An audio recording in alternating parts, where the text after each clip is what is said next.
Welcome to the Health Matters program produced by the Ministry of Health. I'm your host, Alicia Martin. Today we'll be talking to Dr. Tracey Bovell, the CEO and Medical Superintendent of the Enmore Regional Hospital, and we'll be talking about transforming access to healthcare, the impact of the new Enmore Regional Hospital on community well-being. Welcome to the program, Dr. Bovell. Thank you very much, Alicia. So today we're talking about the impact of the new Enmore Regional Hospital on community well-being. And we want to start by hearing the vision behind this new hospital. We know that His Excellency, the President, would have spoken about it at the launching of the hospital, also the Minister of Health. But could you tell us, what is the vision behind this? So the vision behind Enmore Regional Hospital, as you would have said already, the president would have mentioned it, the minister would have talked about it multiple times. But the main thing is to provide health care and bring it closer to the community, bring it closer to the persons that are actually in need of health care, decrease the length of time that they have to go for specialized care, because you want to bring specialized care to the community of themselves so that they can benefit. And that's basically you being able to provide quality healthcare, evidence-based healthcare, patient-centered healthcare with high-skilled professionals and advanced technological impacts. The Enmore Hospital, among the other 5 regional hospitals, they provide a kind of first class experience when we think about healthcare here in Guyana. And I know the Enmore Hospital is the first of its kind, especially in the region. Could you tell us, what are some of the key services that are offered at the hospital? So at the Enmore Regional Hospital, we have a 24-hour service especially for our emergency services. They are operational 24 hours. That is the Accident and Emergency Department. Our outpatient services for our specialized clinics. We have specialized clinics from Monday to Friday between the hours of 8 to 4. We have been officially open since July 4th, 2025, as you're aware. And since then, we have seen over 7,000 patients in the outpatient services, that's in the walk-in clinic of itself. And at the Accident and Emergency Department, we have seen about almost 5,000 patients. Now, with that being said, we've also done 85 deliveries so far of, little babies coming into the world. However, we do have our outpatient, as in our walk-ins, for our outpatient services, whether it's an adult or pediatric. We have services open from Monday to Saturday from 8 a.m. to 4 p.m. We have services like being able to do surgical interventions. We're able to have specialized internal medicine specialists. We're able to deliver babies. We're able to have gynecological interventions, and having our obstetrician and gynecologists actually have clinics and see patients there and provide gynecological care as well. Not just obstetric care, but gynecological care. We have our radiology suite. In our radiology suite, we're able to do ultrasounds, X-rays. We're able to even do CT scans. And please know, this, of course, is free of cost to any citizen of Guyana, which is super important to mention, because people back in the days, we used to have to pay for CT scans. And now we're bringing CT scans right into the region, right to the next door of our community that is in dire need. And they have direct access free of cost. We have our our pharmacy, and they provide adequate medications, whether it's for children, whether it's for adults, whether it's for the elderly, whether it's for someone with comorbidity or a chronic disease, whatever the illness is, we have pharmaceuticals for that. As well as our inpatient services. As I would have mentioned, we have our internal medicine specialists, where anybody that is critically ill, whether it is because of their chronic disease, whether it's diabetes, hypertension, they may have any complications, we have our internal medicine specialists. We also have our general surgeons And away from surgical interventions, they can do basic management as well of surgical patients. We have our obstetrician, our gynecologist, that they do inpatient services, and our pediatric suite. With all that you would have shared just now, Dr. Bovell, I am sensing that at this hospital there are new technologies. Tell Oh, us about that. yes. Yes, they do. So at the hospital, we have a service where we have a QN system, where we basically, as soon as the patient comes in, we are able to communicate with the physician so that they are aware that these patients are coming in. We have the appointment system as well. We have a system that, for example, if a patient is in the hospital admitted and they require immediate attention, away from the fact that we have in these cubicles with only 5 beds, we have a PCA, a patient care assistant, sitting there the entire shift. Away from that, the patient can just press a button and call for a nurse immediately. Wow. They can, if they're in the toilet and or in the bathroom and they realize that they need assistance, they can press a button, an alarm is sounded, and immediately the nurses can get in and provide adequate care. Talking about healthcare development. Yeah. I'm happy to hear this. We're going to go into a short break and be right back. I must compliment the government for taking such a great initiative, which will benefit not only the residents of Enmore, but villages close by. It will also assist with the old people, the pensioners them, who does go all the way to Georgetown or sometimes Maikuni, for do like the sugar thing and do like blood tests and them kind of thing. Now it's in the door. Before the president do also Frank Anthony, also the vice president. And now that's how we build. Everybody like feel more comfortable now because they don't have to run to Georgetown Hospital no more. Right? They could stop it and more and we will look after. Thanks the president, also Frank Anthony. It's beyond astonishment, right?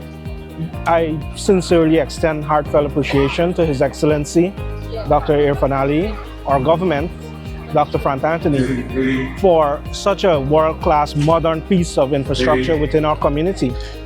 As you would know that before the hospital was here, we had a small polyclinic which couldn't service all the members of the community. And now with this modern facility, we are capable of handling the needs of our community along with the neighbors of our community. Right? So, of course, my heartfelt appreciation to His Excellency and the government, Dr. Frank Anthony also, on this feat that we've achieved. Mr. President, your leadership reminds us that development is not measured only in economic terms, but in the health and well-being of all of our people. The investments that you have championed in digital health, in expansion of hospital care, in the tertiary centers, in the public and private partnerships are preparing Guyana for the future, positioning our country as a leader in the Caribbean and beyond.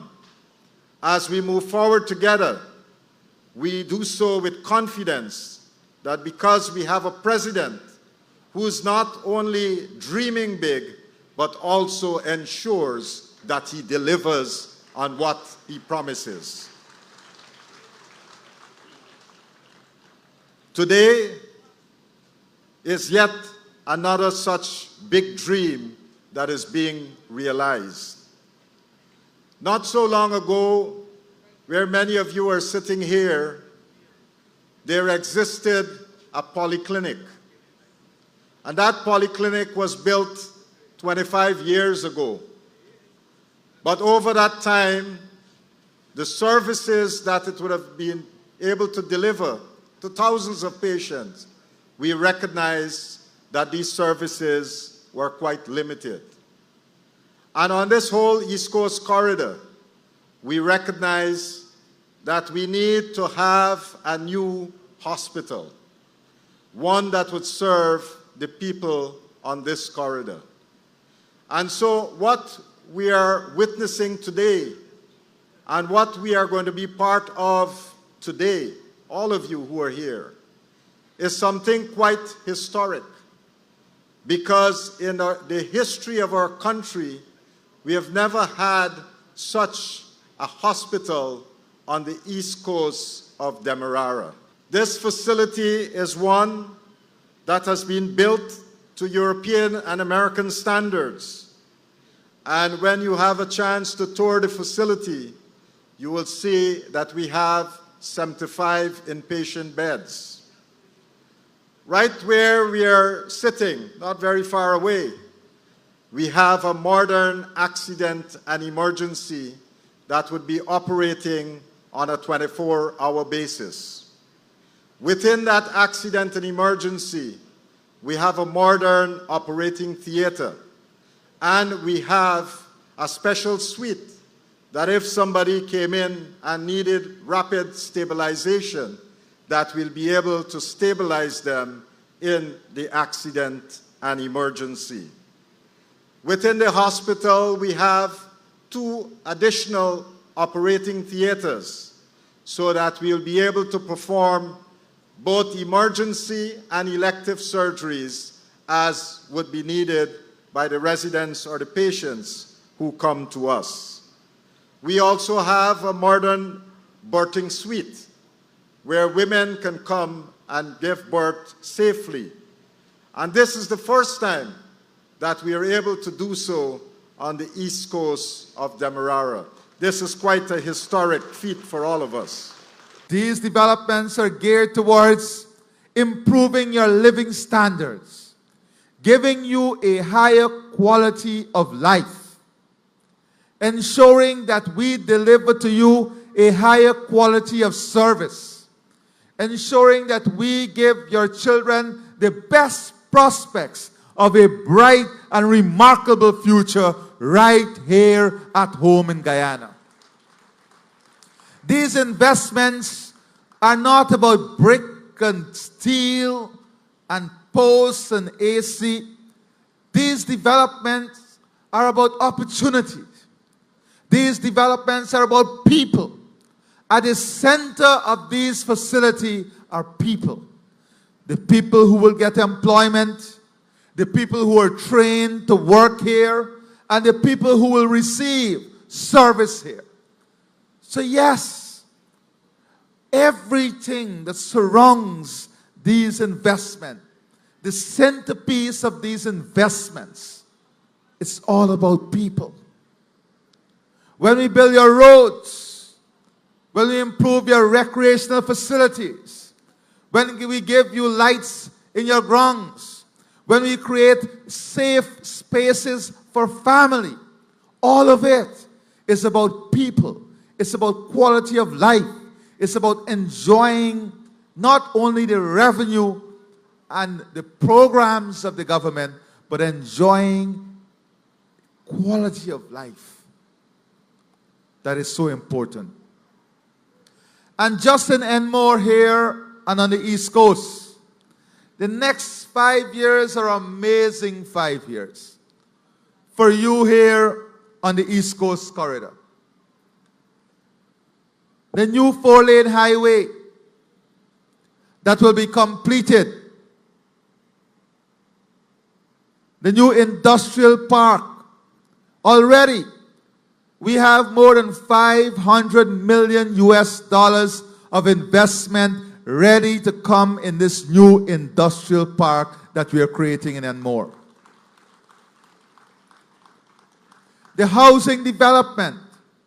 Thousands of new homes will be built along the East Coast corridor in the next 5 years. All of this, what will it do? It will improve life, create employment, create opportunities, expand the economy, expand commerce. It's an exciting future here on the East Coast. Welcome back to the Health Matters program. For those of you who've just tuned in today, we're talking about the impact of the new Enmore Regional Hospital on community well-being. With me in studio is Dr. Tracey Bovell. Dr. Bovell, tell us about the staffing at the Enmore Hospital. Is there any opportunities as well for training? Oh, so definitely there is. We do have a lot of opportunities for training because we do on-the-job training. In our accident and emergency, we do simulation exercises where you're able to practice resuscitation, you're able to practice certain skills like intubation, resuscitation. We're working on chest tube training and chest replacement training.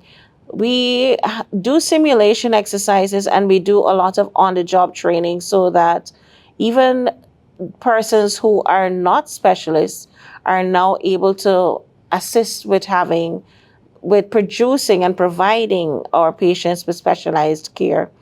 Simulations are not only done at the emergency room by physicians, but nursing staff are also involved in these simulation exercises. For our obstetric and gynecological department, they are also doing trainings, teaching sessions. We're doing simulation exercises, pediatrics as well. They're ensuring that our little ones are being catered to with more specialized knowledge. So you'll have classes where you're having the GMOs, the physicians, the young physicians being taught by our specialists, ensuring that they are up to standard with the ideal evidence-based medical up-to-date care. When it comes to staffing, right now we have specialists. We have a lot of specialists. We have, as I would have mentioned, all of the different specialties that we have. But we also have midwives, we have for nursing, we have our RNs, we have NAs and PCAs, and we're growing. We're a very young hospital and our staffing, they're growing. They're growing in quantity as in, because remember, you're having more persons graduating and persons that are living right in the community that are now being incorporated as well into the staffing of the hospital as we grow. Indeed. So we will definitely be seeing more improvements with time Yes. as time progress. Dr. Bovell, with regards to partnerships, is the hospital partnering with any other agency in order to strengthen the capacity? Yeah, so we as a young hospital, the Enmore Regional Hospital, what we have done is actually reached out to our main referral hospital of the country, the Georgetown Public Hospital, and we're doing some amount of trainings and asking for our young physicians to have exposure in a higher flow setting. So you have more patient load, and so they increase their skills and their capacity to be able to treat critically ill patients. So we have our training sessions with the Georgetown Public Hospital. We have a collaboration between our sister hospitals as well, as in Diamond Regional Hospital, Bath. We have the Kendron, and the emergency room. They normally have a meeting where they can discuss cases among themselves and see what are the best practices and the way forward. Wonderful. Effective communication and connectivity there. Definitely. What is the Ministry of Health doing to ensure that the hospital remains sustainable and fully functional in the years ahead? I know you guys are relatively new, but I know that the Ministry of Health, under the direction of the Minister of Health, we're looking towards the future already. So tell us about that. Oh, they're doing quite a bit. They're doing quite a lot of things. Maintenance, it's super important, as you were quite aware. With all of this technology and new equipment, the importance is to maintain these equipment and ensure that they are able to function. How could I ever forget that we did not speak about our oxygen generator plant? Wow. And our oxygen generator plant, and now we're talking about where we are no longer just getting oxygen, we're actually generating this oxygen right at the regional hospital. I don't know how that slipped me, but definitely maintenance of equipment as an oxygen generator your It's a fuel great generator. investment. Yes, that's a lot of investment. You have biomedical engineers or biomedical department. They have their scheduled maintenance that they're doing with the different equipment in the different areas of the hospital, whether it's the laboratory, whether it is the radiology department, whether it's the oxygen generator, the vacuum pump, the water pumps, whatever it is, they are there to help us. So it's not just our biomedical department at the hospital, but also we have our visiting team as well from the Ministry of Health that would come in for example, Mr. Shaw and the biomedical team would also come across and ensure that we are up and running appropriately at all Awesome. times. Awesome. I'm so happy to hear of this great development happening down at the Enmore Regional Hospital. Dr. Bovell, before we wrap up today's program, tell us about the community in itself. How is the community responding to this great initiative, this great thing that is happening down there at Enmore? So the community is welcoming us with open arms. They are happy to have a specialized hospital so close by. They're actually coming to the hospital, being provided with care, and they're getting to know the physicians even better and checking in with the physicians even when they don't even need to check in with the physicians.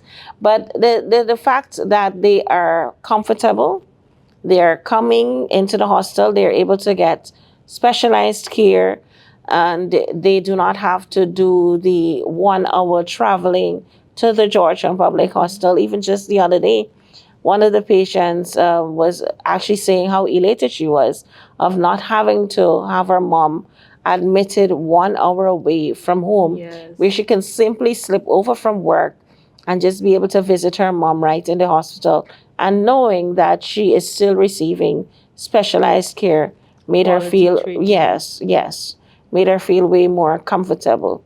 Indeed. Lastly, Dr. Bovell, I know a lot of persons are very skeptical about visiting health centers and health facilities, and persons usually wait until their condition would have worsened before visiting a health facility. What would be your encouragement to those persons who are not so open to yearly checkups and so on? What would be your encouragement to them? So we have the facility there, it's open. It's open 24 hours for emergencies, and you have your walk-ins. You do not have to wait. It is always better that you can prevent becoming very ill, prevent comorbidities, prevent or treat comorbidities so you Yes. can prevent complications from your comorbidities. And that's why we have our walk-in clinic. That's why we have our chronic disease clinic. That's why we have all of these clinics, so that you can actually come in and avoid getting super sick and even requiring admission. Because while we are a hospital and we are there to provide inpatient service, our main aim is to avoid you getting sick altogether. Yes. Preventative medicine is super important as well. So that's what we would be advocating for. We're trying to do a little bit more of going into the community and doing our educational talks. For example, last Friday we had a PCOS mini booth, so that we can bring awareness to PCOS, so that the community are now going to be able to learn a little bit more and be able to guide themselves, so that we can have women being way more comfortable And aware. and aware. Yes. Thank you so much for joining me on the program today, Dr. Bovell. I want to encourage you and your team on behalf of the Ministry of Health to keep up the good work that you guys have been doing at Thank the you very Enmore much. Regional Hospital. Thank you very much. I feel really happy with this hospital moving on the East Coast. So I even believe that this is really great for even the older folks or people that will be expecting their new babies. It's really good. So thanks to the president for doing this. Bringing a modern state-of-the-art hospital to Enmore is something that we've wanted, because as a resident of this community, in the event of an emergency, if we want to utilize the public hospitals, we have to either go to Georgetown, which is about 18 miles away, or to Maikoni. So now that we have our hospital here with its state-of-art equipment, we don't need to traverse that long journey, which can be life-saving as well. Thanks to the government of Guyana. I am extremely happy for this new initiative, a brand new hospital in Enmore, which will serve not only Enmore but outlying communities and make service more easier for each and every one of our Guyanese. I want to applaud the government of Guyana at this time for the massive work and in development in this country. And I would also like to extend my gratitude to the Minister of Health, Dr. Frank Anthony, for such a great initiative for the East Coast. Thank you for joining us on the program today. I'm Alicia Martin saying goodbye for now.